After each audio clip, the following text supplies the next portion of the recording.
আমি মূলত হচ্ছে যে এখানে জেলা প্রশাসক মহোদয় কর্তৃক যে অনুমোদিতভাবে তারা বালি উঠাচ্ছে সেটার একটা কমিটি করে দিয়েছে মনিটরিং করার জন্য যে বালুগুলো কোথাও বাহিরে বিক্রি হয় কিনা।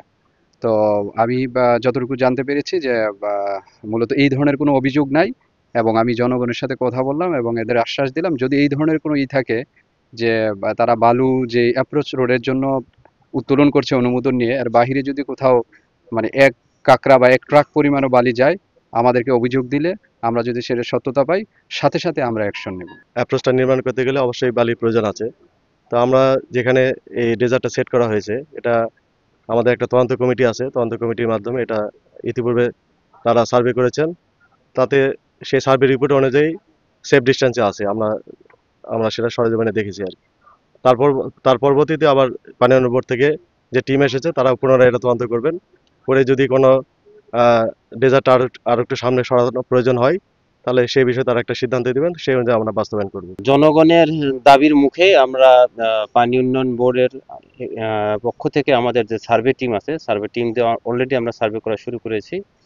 এখান থেকে ব্রিজের ডিস্টেন্স এবং হচ্ছে ওয়াটার লেভেল কত এবং ডেপথ অফ ওয়াটার এগুলো কত আছে, এবং স্লোপগুলো স্টেবল কন্ডিশন আছে কিনা, বা কত দূরত্ব থেকে নিলে এই ব্রিজের বা আশপাশে যে ভাঙন তৈরি হবে না, এরকম একটা পজিশন আমরা ফিক্স আপ করে দেবো। আমাদের সার্ভে করে হয়তো বা 2-1 দিন সময় লাগবে।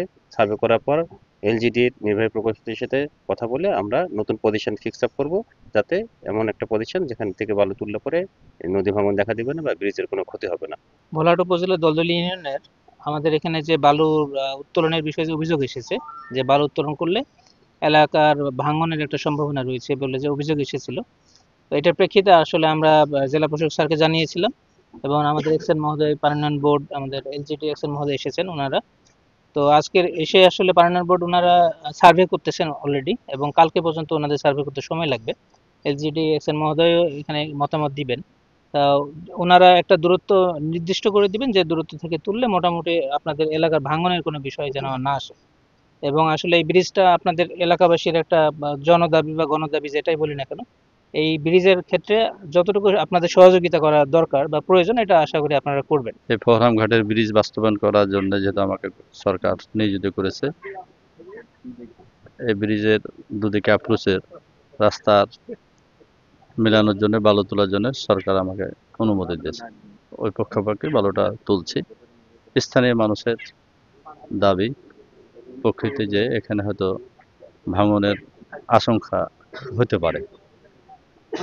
যারা এক্সপার্ট আছে তারা এখানে আসা হয়েছে, তারা দেখবে, দেখে তারা আমাকে যে নির্দেশ দিবে সে নির্দেশ আমি পালন করব।